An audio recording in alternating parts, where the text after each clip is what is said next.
එතකොට මට මේ ටික දානයන්ට සිලිමල්ලක් දෙන්නේ නැති. දැන් අලුත් නීතියක් තියෙනවානේ. දැන් සල්ලි ගන්න ඕන ඒවට ඉතින්.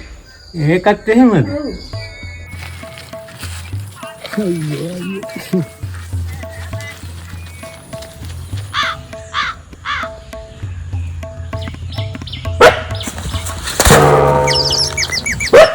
හැමනියා මන්දයි කොලා.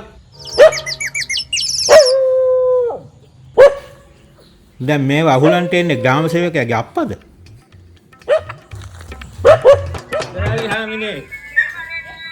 මම කුලියක් මලියක් කරලා ඔක්කොම ගණන් බේරන්නම්. මට සිලිමල්ලක් දෙන්නකෝ.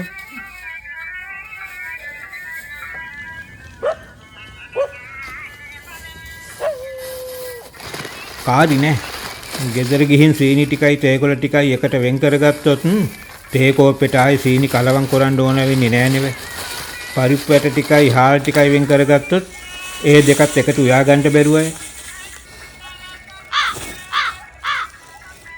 සිලිමලු තහනම් කරපු එකත් යසයි නොවේ. මං අහගෙන ගමේ කොල්ල කුරොට්ටු කියනවා සිස්ටම්ද මොකක්ද වෙනස් කොලා කියලා. බලාගෙන ගියාම ආණ්ඩුව යස වැඩක්නේ කරලා තියෙන්නේ. මෙතෙක් රටේ හිටපු එක පාලකයෙකුටවත් මෙහෙම මොලයක් තිබුණේ නෑ නෝවේ. අනේ සාදු සාදු.